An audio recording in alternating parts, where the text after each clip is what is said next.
Bismillahirrahmanirrahim. Assalamualaikum warahmatullahi wabarakatuh. Kita mulakan majlis pada malam ini dengan mengambil keberkatan dengan membaca suratul Fatihah.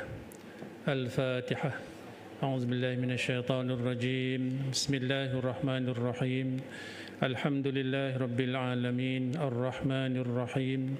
مالك يوم الدين إياك نعبد وإياك نستعين اهدنا الصراط المستقيم صراط الذين أنعمت عليهم غير المغضوب عليهم ولا الضالين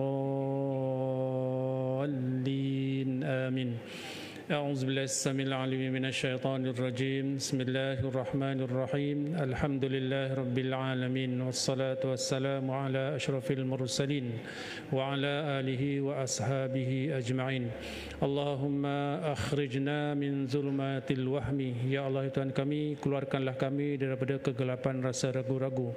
Wa akrimna binuril fahmi, muliakanlah kami dengan kefahaman. Waftah lana abwabal ilmi, bukakanlah bagi kami pintu-pintu ilmu-Mu. Wa zayyina bil akhlaqil hasanati wal hilm, dan hiasilah diri kami dengan akhlak yang mulia dan sopan. Wa sallallahu wasallam alaihi walhamdulillahi rabbil alamin. Thumma amma ba'd, walitukmilul iddata walitukabbirullaha ala ma hadakum wa la'allakum tashkurun. Sadaqallahul azim. Yang saya muliakan Al-Fadil, Tuan-Tuan Imam, Tuan Imam Azhari, Tuan-Tuan Bilal, Tuan-Tuan Siak, Tuan Haji Maksum, senyum Ustaz-Ustazah, Tuan Al-Fadil, Tuan Nazir Masjid Ar-Rahmaniyah, Tuan Haji Fauzidin, seterusnya tuan-tuan haji, puan-puan hajah, ibu-ibu, ayah-ayah, anak-anak yang dimuliakan Allah Subhanahu Wa Taala, semuanya saya doakan sihat wal afiat, diluaskan rezekinya, diberikan kebahagiaan, ceria, bahagia dunia akhirat, insya-Allah. Dan awalnya saya nak ucapkan ucapan yang mulia itu selamat Hari Raya, selamat Hari Raya Aidil Fitri. Aidil Fitri ataupun Aidil Fitri, kalau ikut kita Aidil Fitri lah ikut DBP Dewan Bahasa. Tapi kalau ikut kaedah tu macam-macam lah orang sebut kan. Tapi tuan-tuan yang dimuliakan Allah Subhanahu Wa Taala, pada malam ni ayat yang saya bacakan tadi dalam surah Al-Baqarah ayat 185, walitukmilul iddata walitukabbirullaha ala ma hadakum wa la'allakum tashkurun. Maksudnya untuk dicukupkan harinya. Maksudnya ayat ni berkaitan dengan ayat puasa lah cukupkan harinya. Kalau tak nampak anak bulan macam kita nampak sebab 29 hari, kalau tak cukup jadi 30. So 29 dan 30 tu sempurnalah sebulan puasa Ramadan, sama ada 29 atau 30. Walitukmilul iddata walitukabbirullah, untuk dicukupkan harinya dan bertakbirlah kepada Allah. Walitukabbirullah ala ma hadakum, atas segala pemberiannya. Maksudnya pemberian nikmat, mendapat Aidul Fitri, menyempurnakan, itu nikmat. Wala'allakum tashkurun, mudah-mudahan kamu menjadi hamba yang bersyukur kepada Allah Subhanahu Wa Taala. Jadi tuan-tuan, saya minta izin pada malam ni saya nak baca sikit kita tengok, tapi insya-Allah kita tengok jugalah kitab kita ni. Tapi saya minta izin sedikit masa untuk membaca kitab ensiklopedia amalan setahun yang diterjemah daripada kitab Lataiful Ma'arif Fima Limawasimil Am Minal Wazaif, yang dikarang oleh Imam Ibn Rajab Al-Hambali. Masyhurlah orang alim. Namanya Ibnu Rajab, gelaran dia. Lahir bulan Rajab, datuknya nama Rajab, dan dia meninggal pada bulan bulan Rajab. Bulan haram tu bulan Rajab ya. Jadi gelaran dia Ibnu Rajab Al-Hambali. Mungkin dia daripada mazhab Hanabilah lah, Hambali lah, Ahmad bin Hanbal. Disebutkan sini kan tentang amalan-amalan yang sangat dituntut lah. Maksudnya bila masuk Syawal kan, apa dia amalan yang utama Tuan Imam ya, iaitu puasa 6. Tuan-tuan mungkin ada yang dah sempurna ya, puasa 6 belum start. Tak apa, dia ada sebulan sampai 30 Syawal. Jangan tak cukup dah lah 30 Syawal tu baru 5. Dapat pahala tapi dia tidak dikira pahala puasa 6 sebab tak cukup 6. Puasa 5 tak ada dalam sunnah kan. Dapat pahala puasa mungkin yalah, pahala puasa berpahala. Saya balik kampung tuan-tuan saya balik Perak kampung. Giliran raya, bukanlah ikut giliran sangat tapi rasa nak balik mak, ziarah mak dan adik-adik. Dalam khutbah tu yang saya rasa antara khutbah yang saya dengar sampai habis kan, tuan-tuan dengar habis khutbah? Ada yang kadang-kadang kita melilau kan, ada yang sampai syahid kan. Itulah nikmat antara nikmat yang paling nikmat ialah antara 3 lah. Syekh Nuruddin Al-Banjari kan? Dia sebutkan 3 nikmat yang sangat nikmat dah, iaitu makan dalam keadaan kita sedang lapar. Dapat makan Haji Fauzi lapar tu Kemudian minum dalam keadaan kita yang tersangat haus. Dan yang ketiganya tidur ketika di dalam kuliah. Betul tak? Bestnya sambil ataupun tidur ketika khutbah tu. Itu paling sedap lah. Tapi kuliah khutbah yang saya sebutkan ni dia macam special sikit Tuan Imam untuk peringatan pada khatib yang kita jadi khatib. Dia disampaikan dalam suasana yang sangat ada di masjid di kampung saya di Setiawan. Di masjid itu asalnya surau, dinaik tarafkan jadi masjid. Jadi disampaikan dalam keadaan yang sederhana, suara yang sederhana kan. Tak adalah keadaan khatib tu dalam keadaan yang memaksa, tengok orang tidur lagi dikuatkan suara. Betul tak? Tapi disampaikan dalam keadaan yang sangat jelas, sebutir perkataan dia. Macam rasa macam seronok nak dengar sampai habis. Suara sederhana je, tak ada menunjukkan semangat luar biasa kan. Baru minum Red Bull semangat luar biasa.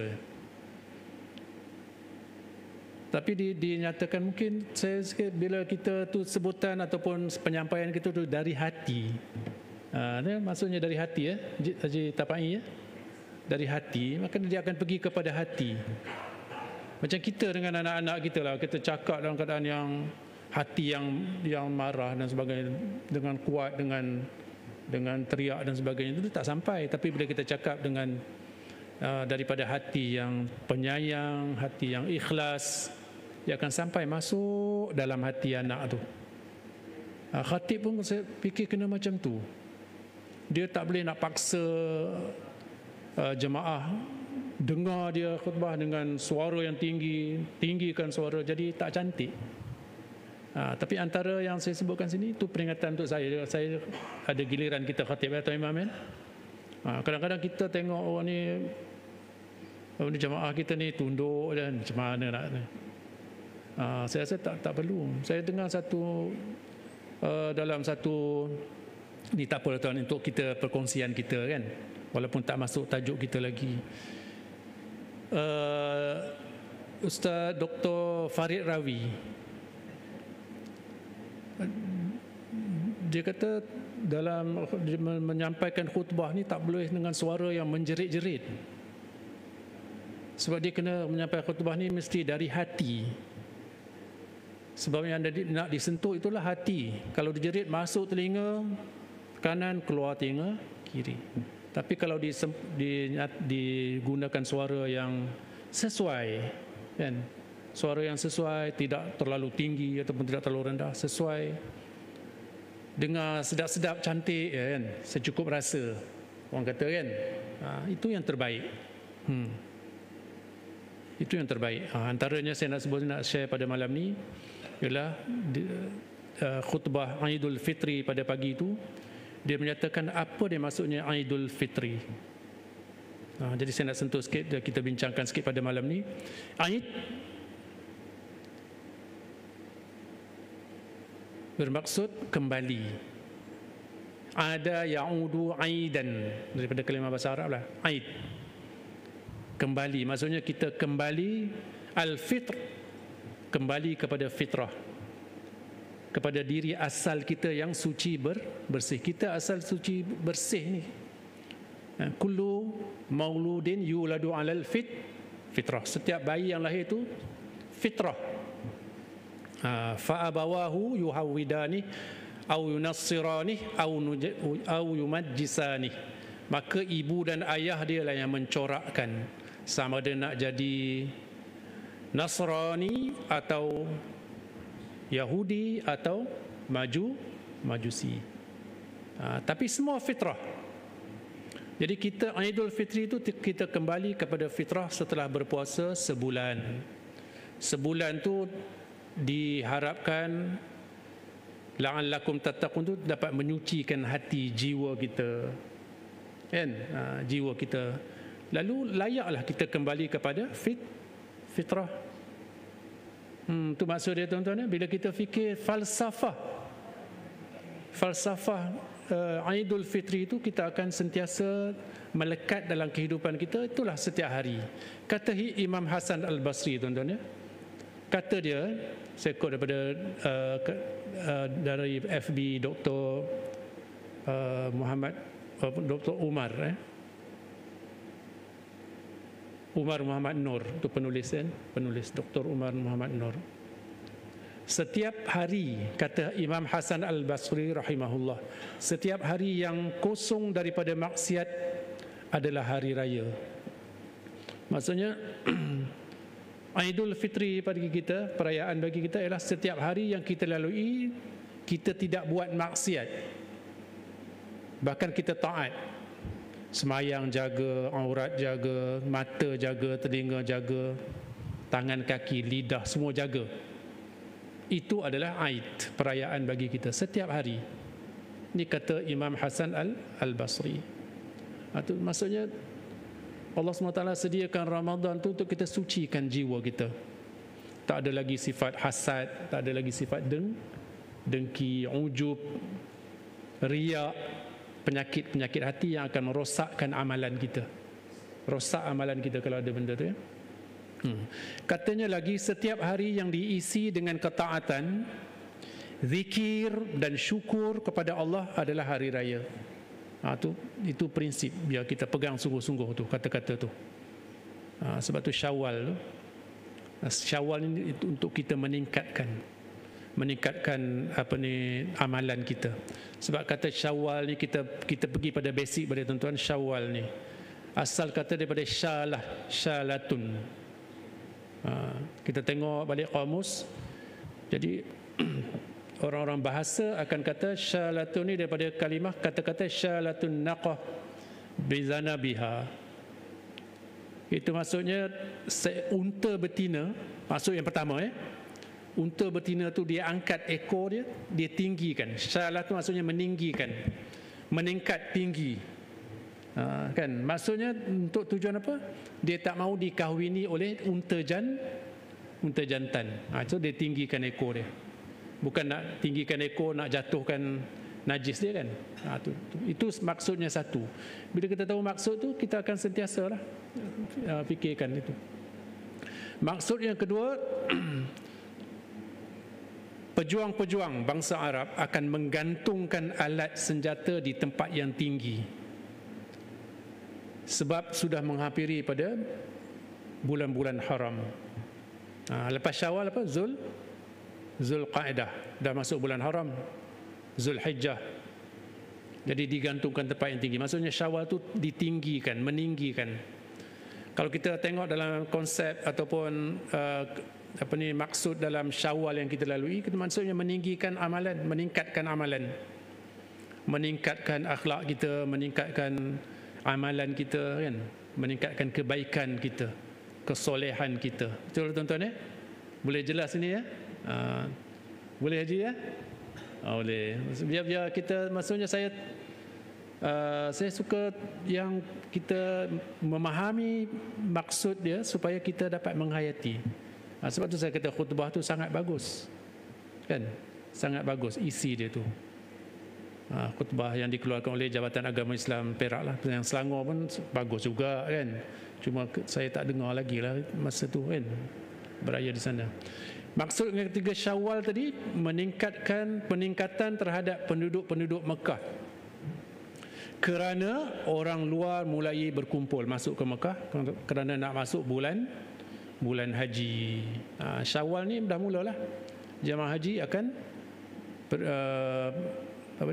mula berangkat ke tanah suci. Itu maksudnya, itu biar kita faham. Supaya kita faham Syawal dan kaitan dengan Aid. Maksudnya sebelum tu Allah bagi latihan yang sangat istilahnya sangat intensif lah, latihan yang keras bulan Ramadan. Latihan solatnya, solat tarawih, solat itu, solat ni, supaya nak jalani kehidupan 11 bulan lagi, sebagai bekalan. Okey, jadi tuan-tuan, bila kita dah faham itu, jadi untuk penghayatan kita pada bulan Ramadan ni, yang bulan Syawal ni, yang pertama sekali ataupun yang paling kita kena beri perhatian lah, dia tak wajib tapi kita kena beri perhatian, ialah puasa 6. Puasa 6 pada bulan Ramadan, pada bulan Syawal. Ramadan lagi ya. Rindu kat Ramadan pula ya. Kata sabda Rasulullah sallallahu alaihi wasallam, man shoma Ramadan summa atba'ahu, siapa yang berpuasa Ramadan summa atba'ahu, kemudian diikuti, habis Ramadan masuk Syawal, sittan min Syawal, 6 hari pada bulan Syawal, kana kasiyamid dahri, seumpama dia tu berpuasa setahun penuh. Pahala dia tu sebulan 29 atau 30 campur 6, ganda dengan 10, jadi 360 hari. Dalam kiraan Hijriah, ikut Qamariah, kita 360 hari. Kalau Syamsiah, ikut matahari, 365. Itulah gandaan. Kenapa tuan-tuan disebut sini dalam kitab yang ditulis oleh Imam Ibn Rajab Al-Hambali ini, kita berpuasa 6 adalah tanda kepada penerimaan puasa Ramadan. Sesungguhnya berpuasa selepas puasa Ramadan ialah tanda kepada penerimaan puasa Ramadan. Sebab orang yang dah puasa Ramadan, dia akan rindu untuk puasa. Jadi Allah bagi satu amalan, iaitu puasa 6. Tuan-tuan rindu tak nak puasa Ramadan? Kena Ramadan je. So kerinduan itu boleh diubati aja dengan berpuasa 6. Rindu tak nak puasa 6? Alamak, ini kena, dan cabaran yang sangat besar ni tuan-tuan, dalam keadaan boleh tak puasa kan. Orang lain tak puasa, kita pula kena puasa. Tahniahlah tuan-tuan yang dah mula ada tuan-tuan yang dah mula puasa 6. Tanda kepada penerimaan puasa Ramadan, kerana jika Allah menerima amal soleh seseorang, maka dia memudahkan orang itu melakukan amalan soleh yang lain. Tanda Allah terima Ramadan kita, puasa Ramadan, maksudnya Allah mudahkan kita untuk buat puasa Syawal. Tanda Allah mudahkan kita untuk solat berjemaah maghrib, Allah mudahkan kita untuk solat berjemaah Isyak. Maksudnya bila kita rasa nak solat Isyak berjemaah, maksudnya yang maghrib tadi Allah terima berdasarkan kepada perkataan ataupun ungkapan amalan ni, kan? Itu dia. Seperti sebagian ulama berkata, pahala bagi sesuatu kebaikan adalah kebaikan yang dilakukan sesudahnya. Pahala bagi sesuatu kebaikan adalah kebaikan yang dilakukan sesudahnya. Sesudah kita solat maghrib tadi, kita solat sunat maghrib. Maksudnya bersambung-sambung amalan tu. Maksudnya pahala, kita buat pahala, yang tadi berpahala, yang sini berpahala. Kenapa kita kena buat yang ni? Kerana yang tadi ada keberkatan, dapat pahala. Itulah maksudnya ada keberkatan, dapat pahala. Sesiapa yang beramal dengan amalan yang baik dan kemudian dia melakukan sesuatu lagi amalan baik, maka itu ialah penerimaan amalan baik yang pertama. Amalan baik yang pertama. Seperti mana jika seseorang melakukan kebaikan kemudian dia melakukan kejahatan, maka itu adalah tanda amalan baiknya yang pertama tadi tidak diterima. Kan? Solat maghrib, kemudian antara maghrib dengan isyak tu dia buat perkara maksiat. Maksudnya solat maghrib dia itu pahala dia kemungkinan tidak diterima sebab tidak ada keberkatan di situ. Itu tanda-tanda dia. Berpuasa di bulan Ramadan memastikan keampunan bagi dosa-dosa. Dan bulan Ramadan juga dikurniakan ganjaran pahala padanya berpuasa itu. Maka berpuasa selepas Aidul Fitri, selepas 1 Syawal, ialah tanda bersyukur dengan nikmat yang Allah bagi pahala pada bulan Ramadan tu. So, puasa yang Aidul Fitri ini, puasa Syawal ni, sebagai tanda bersyukur di atas pahala dan penghapusan dosa pada bulan Ramadan. Sebab tu ulama-ulama sangat memberatkan. Tapi tuan-tuan, ada setengah ulama mazhab, umpama mazhab Imam Malik, dia tak kata sunat puasa 6 ni. Ada beberapa imam, tapi Imam Asy-Syafi'i kata sunat. Sebab setengah imam tu hujah dia kata Syawal ni lah bulan untuk tidak berpuasa lah, setelah berpuasa sebulan. Jadi tuan-tuan nak pegang yang mana? Nak pegang Imam Malik ke Imam Syafi'i? Dalam bab ni saya pegang Imam Malik lah, Ustaz. Sebab dia tak nak puasa. Tapi kalau puasa tadi dapat pahala. Okey tuan-tuan, kita ringkaskan sikit ya. Jadi insya-Allah puasa bulan Syawal itu adalah sebagai tanda kesyukuran di atas dua nikmat pada bulan Ramadan. Yang pertama, Allah ampunkan dosa kita, dan yang kedua, Allah bagi pahala. Jadi amalan kebaikan disertai dengan kebaikan yang lain, itu tanda keberkatan amalan tu. Itu sebab sungguh-sungguh tu. Kemudian tuan-tuan ada sikit lagi kita nak bincangkan berkaitan ni. Okey. Allah Subhanahu Wa Taala memerintahkan hamba-Nya untuk mensyukuri nikmat puasa Ramadan dengan mengingatinya serta apa-apa jenis kesyukuran Allah Subhanahu Wa Taala. Apa-apa jenis kesyukuran. Jadi puasa Syawal itu tanda kesyukuran di atas puasa Ramadan yang telah kita lalui. Jadi kesyukuran hamba itu kepada Rabb-Nya, kepada Tuhan-Nya atas taufik dan pertolongan daripada Allah untuk berpuasa pada bulan Ramadan dan mengampunkan dosanya, lantas hamba itu berpuasa sebagai tanda kesyukuran kepadanya. Itu dia tuan-tuan ya. Jadi kita stop situlah untuk perbincangan ni supaya kita dapat motivasi sikit. Cuma amalan kita macam mana? Kita nak puasa, ada setengah tanya, Ustaz, kena puasa ni kena mutatabi'ah atau berturut-turut ke ataupun boleh selang-seli? Jadi kata Imam An-Nawawi rahimahullah, afdal berturut-turut. Dan kalau berselang-seli, masanya adalah juga mendapat pahala dan dibolehkan. Tapi kata setengah ulama, afdalnya ialah berturut-turut. Maksudnya start 2 Syawal tu terus sampai kepada 2, 3, 4, 5, 6, 7 Syawal. Kan? Mana siapa yang berturut-turut tu, maknanya dia ni lah, dah sudah lah, siap lah. Kan? Dan boleh sama pahalanya kalau kita tidak berturut-turut. Sebab hadis tadi tidak dinyatakan mesti berturut-turut. Sesiapa yang berpuasa Ramadan dan diikuti dengan puasa 6 hari pada bulan Syawal, 6 hari, maksudnya di awal ataupun di hujung, tak kira sama ada terputus-putus atau berturut-turut, juga mendapat pahala ganjaran yang besar daripada Allah Subhanahu Wa Taala. Dan persoalan lagi, bolehkah puasa tu kita gabungkan dengan puasa qada, kan? Jadi ulama-ulama juga berbeza-beza pandangan, para fuqaha yang membahaskan tentang ni. Rumusannya ada yang menyatakan bahawa sebaiknya, antaranya ialah nyataan Syekh Dr. Yusuf Al-Qaradawi rahimahullah, kan, yang meninggal kan 2-3 tahun lepas. Antaranya dia sebutkan utama adalah qada. Sebab kita ni tak tahu bila masa kita akan sakit, bila masa kita akan tidak lapang, kan, ataupun ada tugas-tugas yang lain yang memerlukan tak puasa.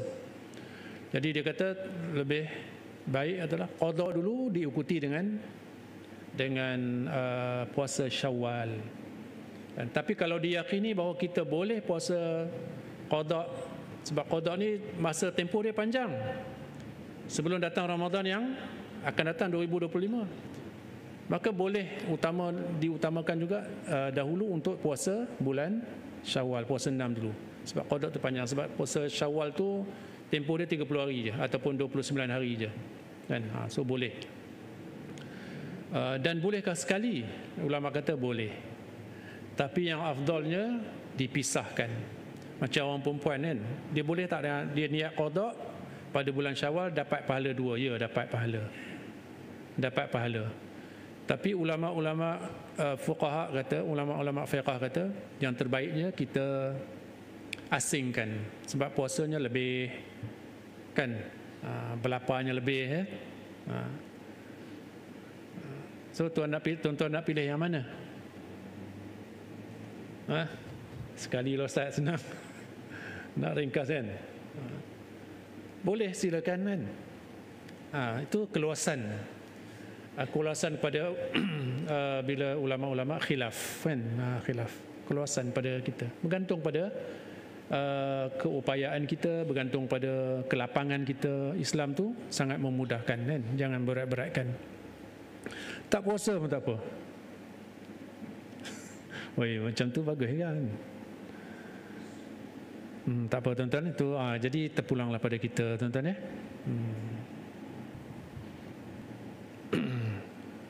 Okey, tuan-tuan, ya. Kemudian ada satu lah sebelum kita sambung sikit lagi, ya. Mungkin kalau tak sempat kita sambung kuliah akan datang, kan. Boleh? Ada mana persoalan-persoalan ni kena dijawab, kan. Ada amalan kita, bolehkah kita bermaaf-maafan?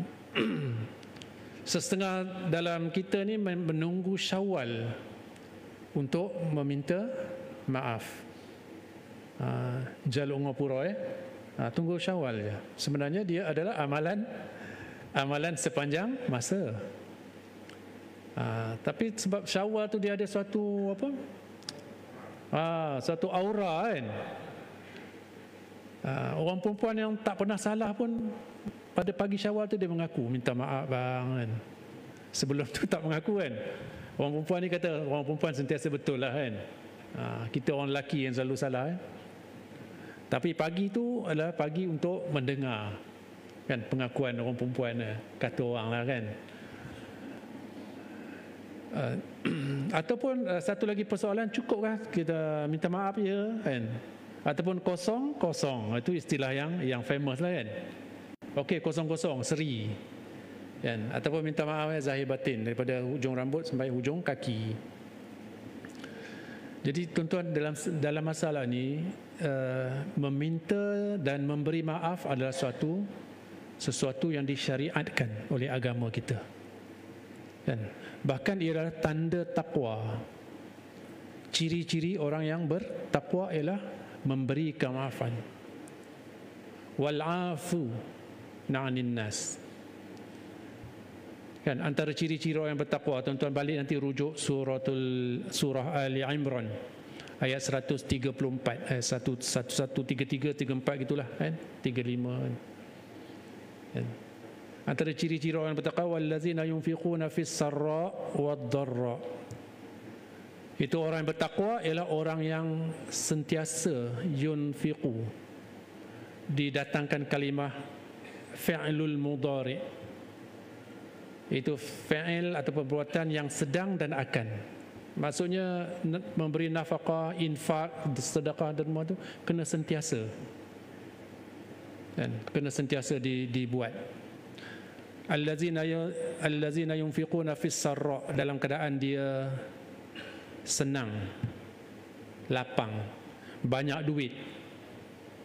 Wad dharra, duit sikit pun dia bagi nafkah, infak. Kita dalam keadaan banyak duit, kita senang nak bagi kan, tapi dalam keadaan kita kurang duit kan, tambah-tambah 22 hari bulan kan, 23, itu kritikal tu. Tapi orang pencen dapat awal kan.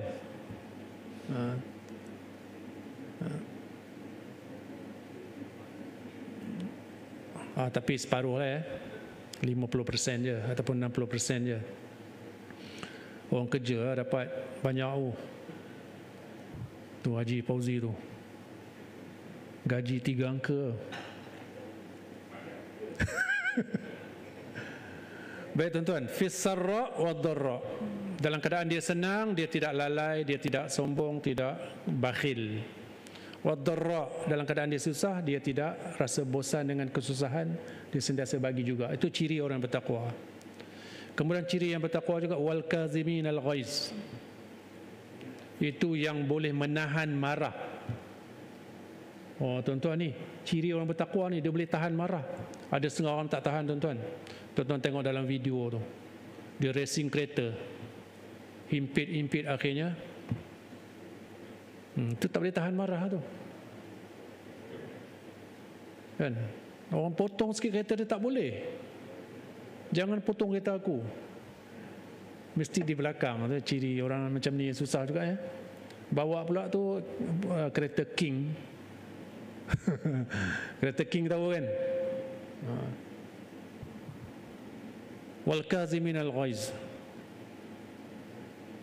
Kemudian yang ketiga lagi penting tuan-tuan, wal afina anin nas, memberi kemaafan. Sebab yang boleh menahan marah, boleh jadi dia simpan marah tu, dia jadi dendam.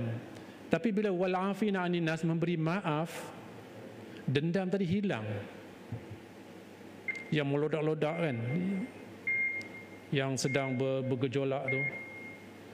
Dalam tafsir Syahid Syekh Qutub fi Zilalil Quran, dia kata orang yang menahan marah ni sebenarnya hati dia tu mendidih, sedang mendidih oleh bakaran pucuk api yang di atas tu, api yang bahagian atas tu dia bakar kan, dan dia boleh meletup bila-bila masa.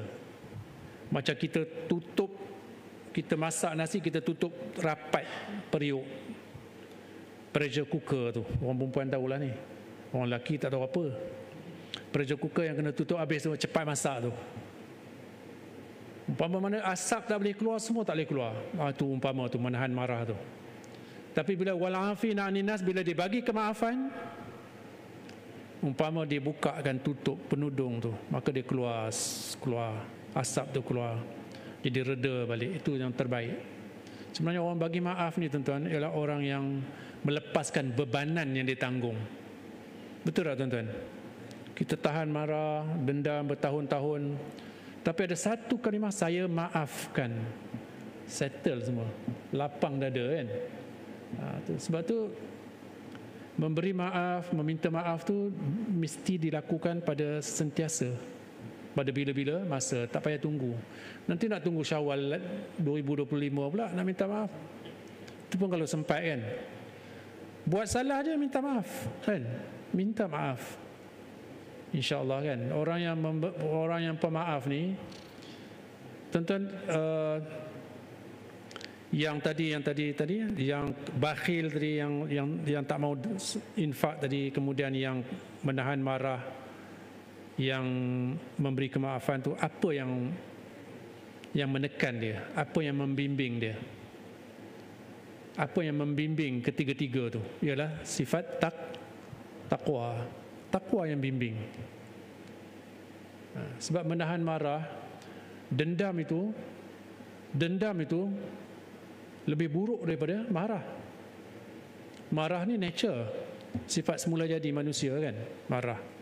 Orang mainkan kalimah Allah. Siapa tak marah tu bak kata Buya Hamka kan, bila agamamu dimainkan dan kamu tak rasa apa-apa, maka pakaikanlah, balutilah tubuh badan kamu dengan kain kapan. Maksudnya hati kamu dah mati kan. Rasulullah orang mainkan, Islam orang mainkan, kalimah Allah orang mainkan, dia selamba je. Tu kena berubat dah tu, orang kata kena berubat.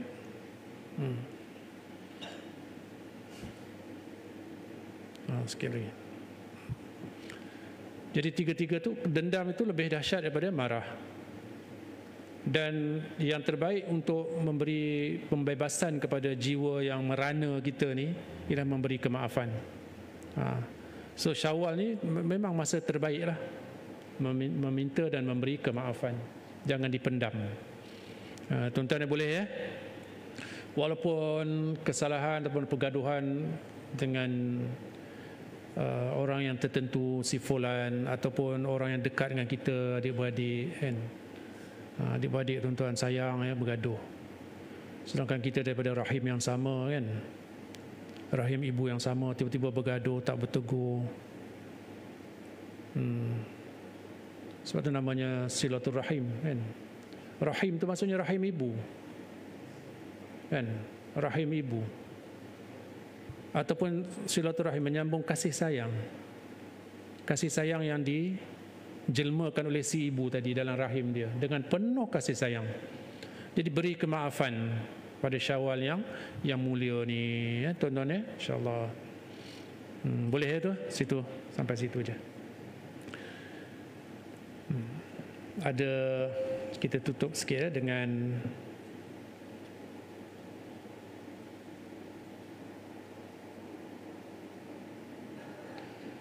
dengan kita amalkan satu amalan daripada salaf ya, golongan salafus soleh.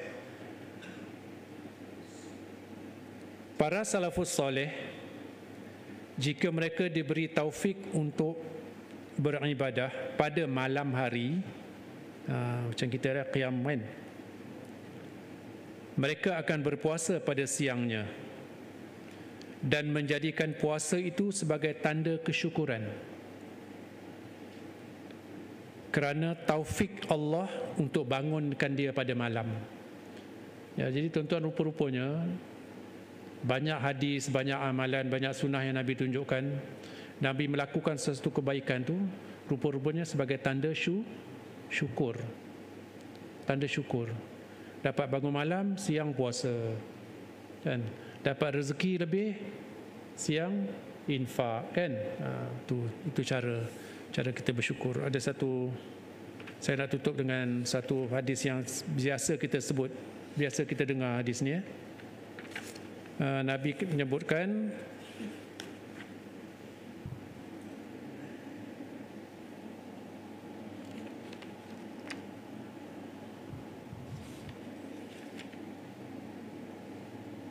tak jumpa pula tuan-tuan ya.